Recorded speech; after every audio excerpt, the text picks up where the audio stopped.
All right. So this episode is going to bring you an update on the case of Battazar Engonga. This is a case I've brought to you, I think, about 5 or 6 months back. It started somewhere around the beginning of this year.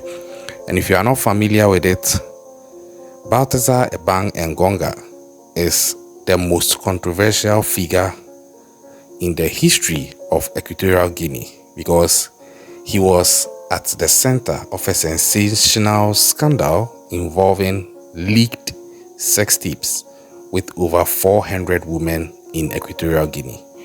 I hope you remember that guy. Just in case you never got to see this case anywhere, just go through my playlist. You see different versions of it.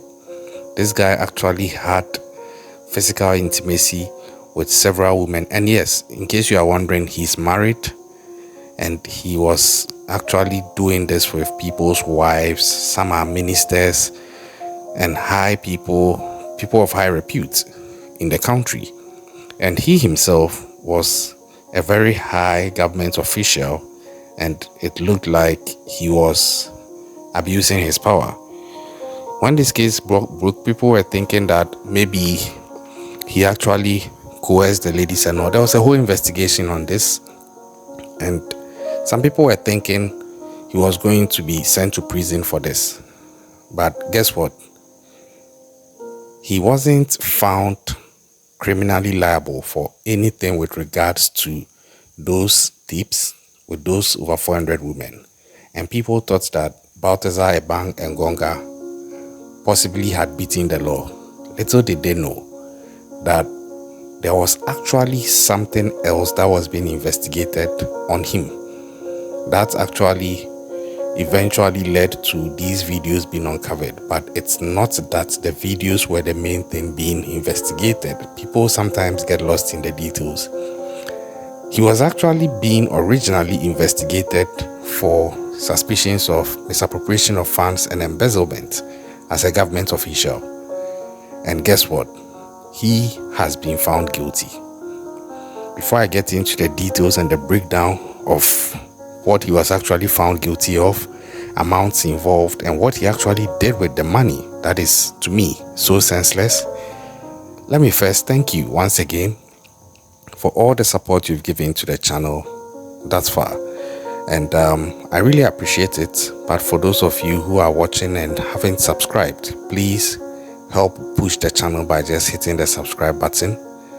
That particular situation is hurting my analytics and my channel so much because once you watch the videos and you don't subscribe, the algorithm doesn't push the channel, and I really need your help in pushing this channel.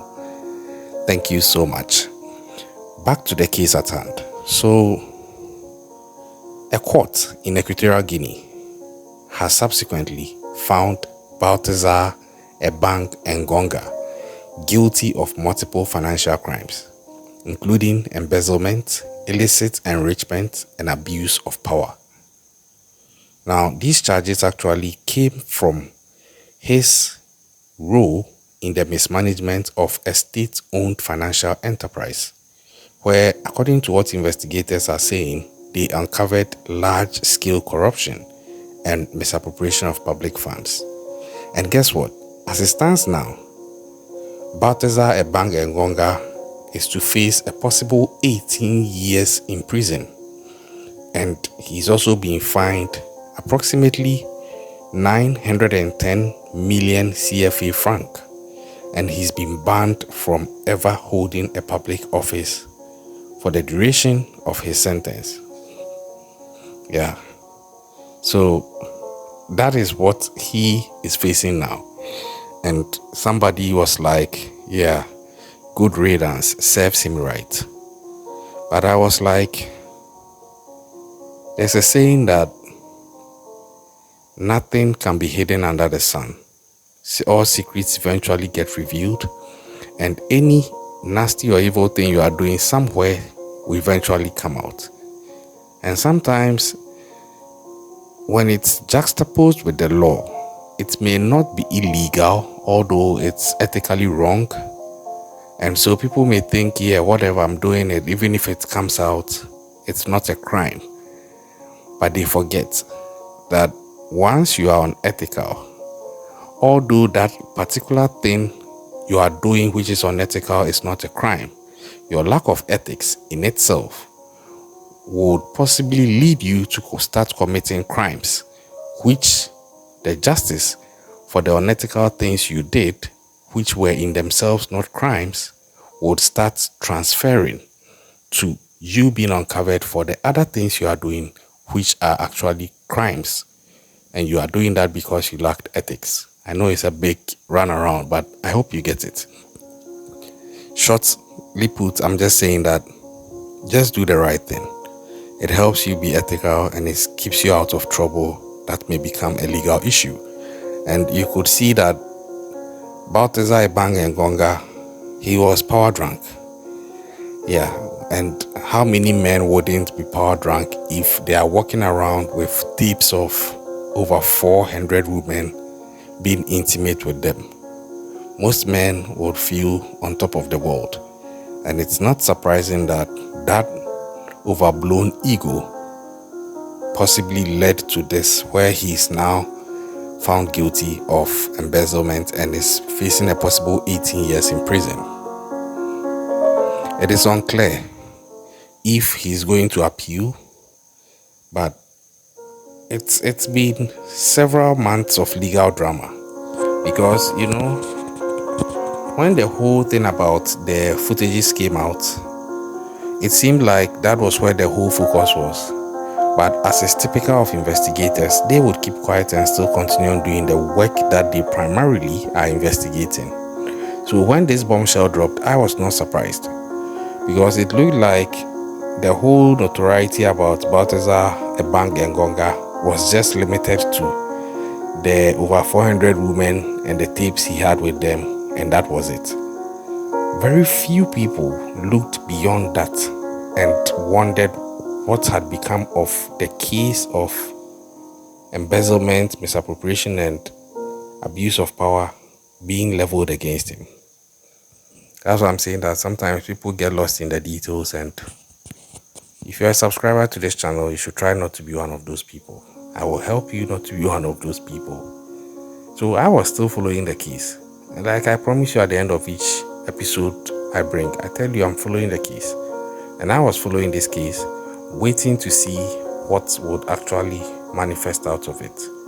And after months of the legal drama, the Supreme Court of Equatorial Guinea cleared him of all charges related to those leaked tapes, because the court actually ruled that the encounters were consensual and that there was no evidence of coercion and no party was found to have transmitted sexually transmitted infections. So at this point, the bit about all those tips and everything, he was cleared of it.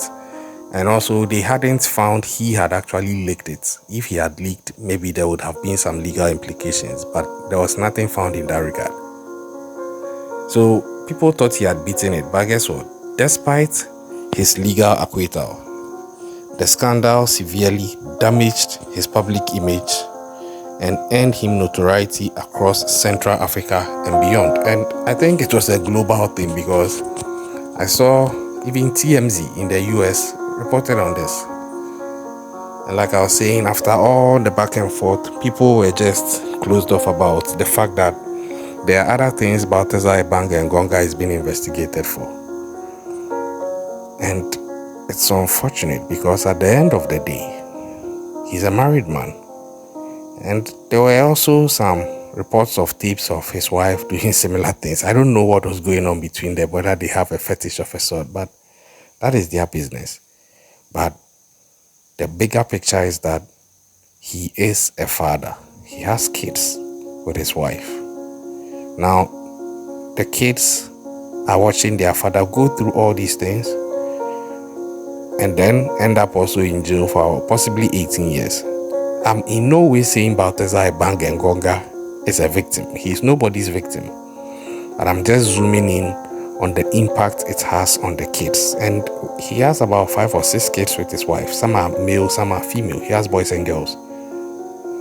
Now imagine what these kids could be facing at the hands of society based off of the things that their father and mother possibly have done. These are some of the things. We talk about legacy. Parents talk about legacy.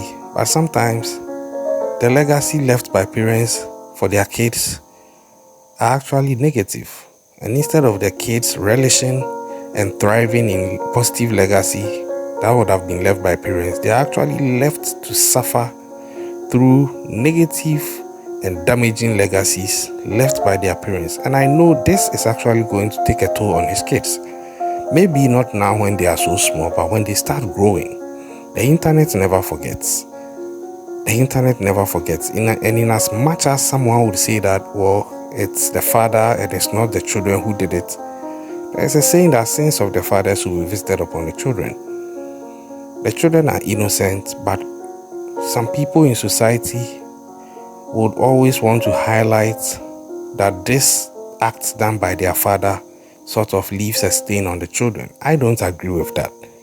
Not at all. All I'm saying is, he is a father and he should have taught further. Yeah, he's a father and he should have taught further. We realize that his actions have far-reaching implications on his family, particularly on his kids. Because they are innocent in all this. But he should leave a good name for his children. It's very unfortunate. Like I said, I don't know if he's going to appeal. And if he appeals, I don't even know if he'll win. Because this was a judgment allegedly given by the Supreme Court of the land. And that's the highest court of the land. And I don't really think he will even bother appealing. And if he does, I don't think he will beat the case. It's very unfortunate. But as is also said, pride precedes a fall. It's the end of an era for him. I saw a post that was saying that he will come back out of prison and become a president. And I was like, well, that's somebody's opinion. But on a more serious note, please, let's advise ourselves with some of these things, because consequences abound. And if you are doing certain things, don't think that because you have the power today, you can do it and get away with it. Power corrupts, and ultimate power corrupts ultimately. And it seems like Battazar Engonga has become a victim to his own power, and he got so much drunk of it and he messed himself up. It's been reported that with where he was in the hierarchy of government, he was actually a possible presidential candidate down the line some few years ahead. But guess what? This guy has literally shot himself in the foot. And some are also saying that the fact that he couldn't be found guilty on all those physically intimate sessions he had, breaching people's homes and the sanctity of people's matrimonial homes, it sort of made him somebody who actually people didn't want to be free of any charge. And so the motivation to find things on him that he would actually end up being guilty for was high. And I'm like, I don't know if that's the case, but if it is, I wouldn't blame anybody who is determined to dig as deep as they need to find something on him, because there are certain boundaries you don't cross. You don't go doing these things with people's wives and expect that some people would understand, and even the people married to those women would understand and everything is fine. No, there are certain lines if you cross, please don't complain about the repercussions, because there's also a saying that if you play stupid games, you win stupid prizes. And I think this guy was playing a very stupid game. And he hasn't won a stupid prize, but he overstepped and felt he could also reap where he hasn't sown in state resources, and the state has put him in his place by virtue of the ruling. I'm still following the keys. If he appeals, I'll let you know. But let this be a lesson to all of us. Share this video, subscribe, and I'll catch you on the next one. Stay safe out there.